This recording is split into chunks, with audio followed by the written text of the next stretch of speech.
Welcome to Downtown Sports. My name is Downtown Stephen Brown, and in today's video, guys, I want to kind of continue doing a season preview for the Toronto Maple Leafs. In this video, I want to go over their forward lines to start the season, just like the previous video that we did here on the channel, going over all of their defensive pairings. I want to go over the forward group with a bunch of contextual information and some numbers, just to give my thoughts and opinions on them to start the season. But I also want to talk about yesterday's game between the Montreal Canadiens. The first portion of this video, for the most part anyway, was filmed yesterday before the game, and it'll be interesting to get my perspective on what I thought about the forward group going into the game, and then what I thought about the forward group afterwards. I was going to upload this video yesterday, but I got busy with work, and then I just wasn't able to, and I apologize for my voice in this one. You wouldn't believe me if I told you I was making mini potatoes in the air fryer, and like an idiot, just as they came out, I went to go try one, and the potato didn't feel hot on the outside, but it was absolutely lethal on the on the inside, and I burned the entire inside of my mouth on it. Um, uh, Unbelievable. I'm not sick, I know that for sure. But again, I apologize for my voice in this one. Last we left off, we were worried that John Tavares wasn't going to be able to play in Wednesday's season opener. And if he wasn't able to play because the Maple Leafs only have $4 in salary cap space, they wouldn't have been able to have replaced him in yesterday's lineup, which would have meant that they would have had to have played with 11 forwards and 6 defensemen. And if they did have to play Wednesday night short a man, they would have then been able to have recalled someone from the American Hockey League under an emergency basis, and that player would have been able to play Thursday night against the Washington Capitals in the Maple Leafs home opener without them counting against the salary cap. But also, because they only have $4 in salary cap space, that would also mean that when Timothy Liljegren is eligible to come off of LTIR in either the first or second week of November, that the Maple Leafs currently don't have enough cap space to activate him, which would lead you to believe that they're going to make a trade, but they were in this exact sort of situation to start last year with Ilya Mikheyev. And then Peter Mrazek got hurt to start the year, and then Mitch Marner got hurt, and then Peter Mrazek got hurt again, and then Jake Muzzin was out for a while, and they were able to kick that can all the way down to the trade deadline when they eventually traded Travis Dermott to be cap compliant after acquiring Mark Giordano. And that could happen again this season, right? Injuries are going to happen. But when Timothy Liljegren is eligible to come back, if anyone is not hurt enough to be placed on LTIR, they're going to need to make a trade. They're not just going to send this guy down or leave him sitting in the press box. He's one of their best 6 defensemen. Let's start with the top line: Michael Bunting, Austin Matthews, and Mitch Marner. The trio of Bunting, Matthews, and Marner were one of the best lines in the entire NHL last year, if not the best. And a point of reference or a stat that people like to point to help illustrate that are their numbers from January the 15th until the end of last year.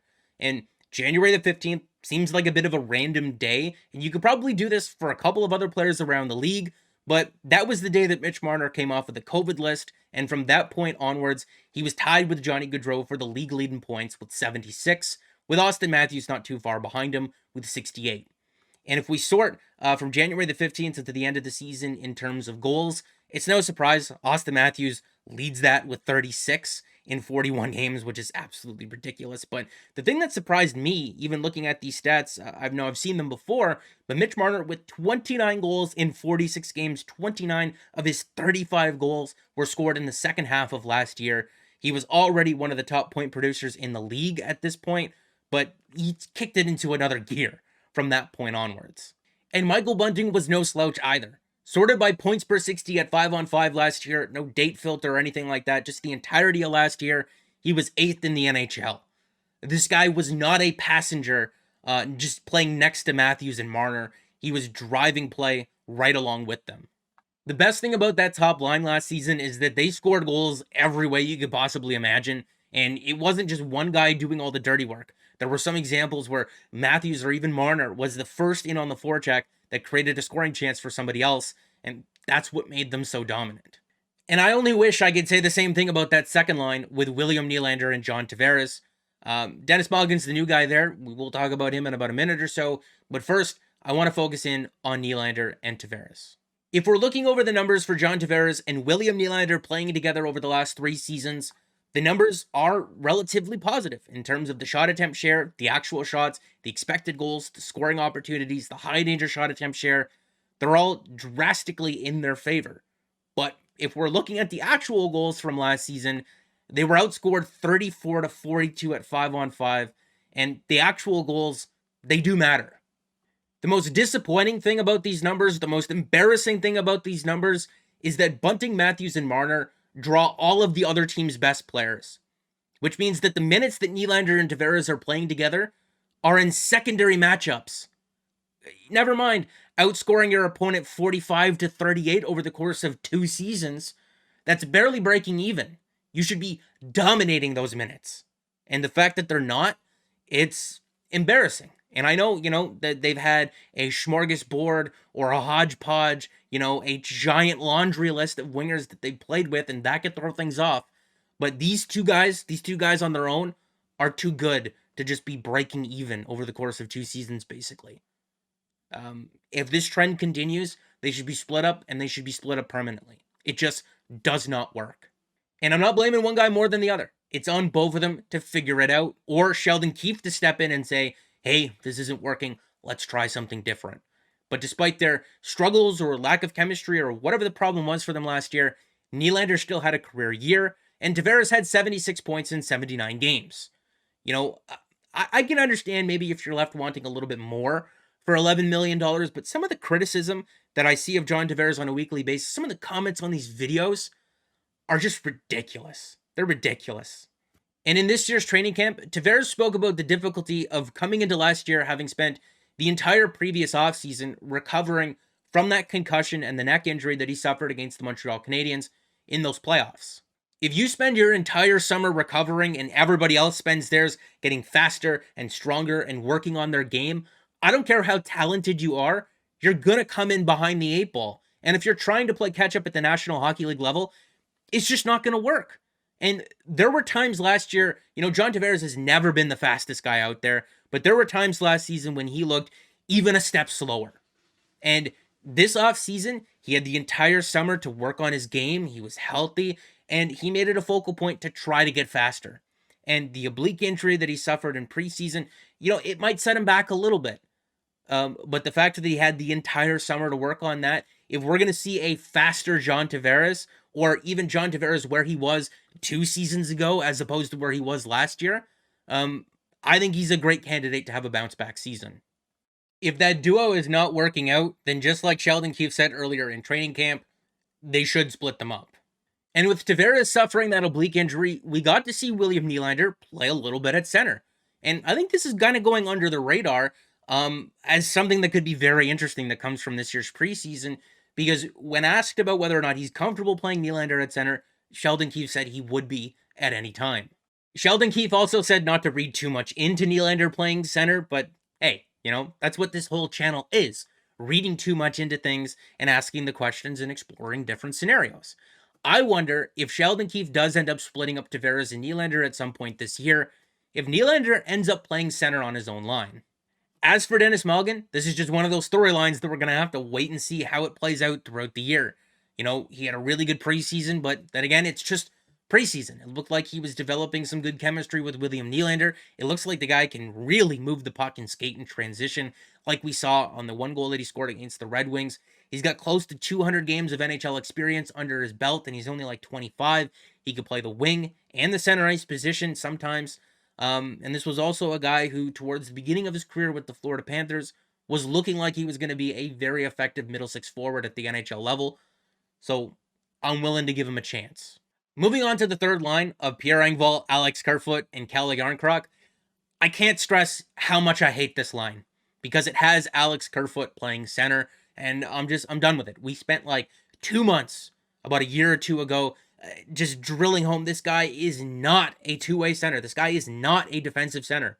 Maybe if he was playing on a little bit more of an offensive-oriented line, he can get away with playing the middle of the ice, but I don't like him in a two-way role. I don't like him in a defensive role. We're going to have to wait and see. I don't like the way that line looks.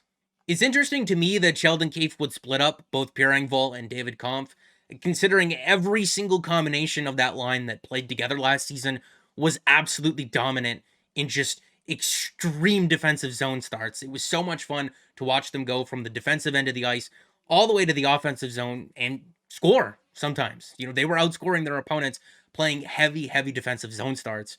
And if we're looking at the shutdown line that the Maple Leafs had with David Kampf without Pierre Engvall on it, those combinations weren't as successful.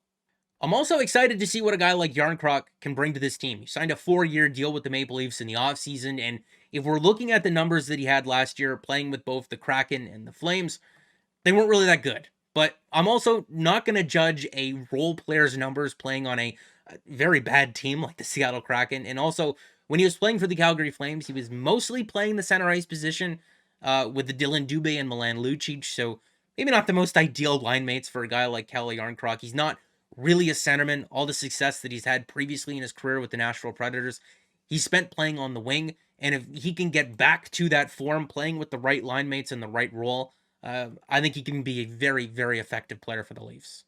No matter what that fourth line ends up being, if it's got Zach Aston Reese and Nick Kubel on it, I think it's going to be a ton of fun to watch this year.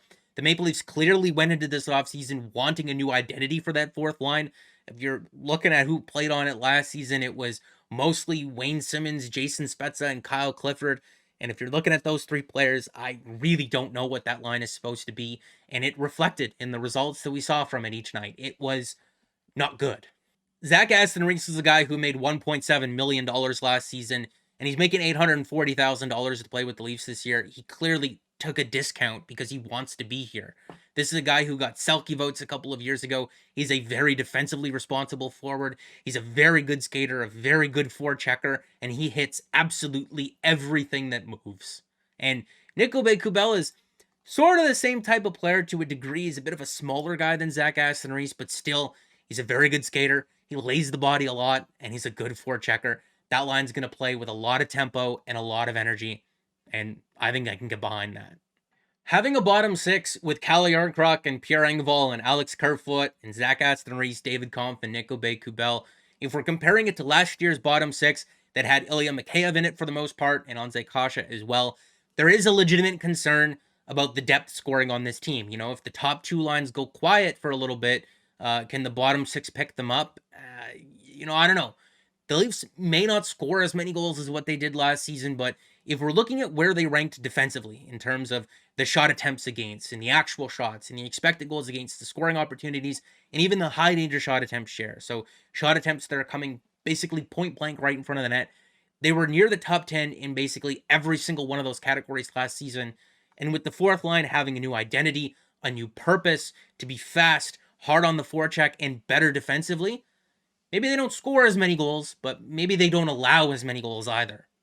And to go over yesterday's game against the Montreal Canadiens, the Maple Leafs do drop their season opener by a score of 4-3. If we're looking at the scoring opportunities between both teams, they were relatively even at 5-on-5. The Maple Leafs do go 4-for-4 on the penalty kill, but then they go 0-for-4 on the power play.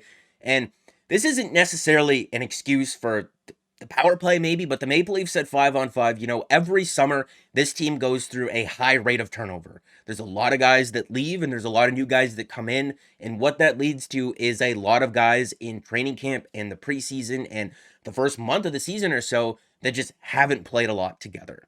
But for the power play, those guys have been together for years, and it's been on and off over the last number of seasons. So I don't really know if I'm willing to excuse those guys. Maybe there's a bit of a rust because they haven't really gotten many reps to start the year.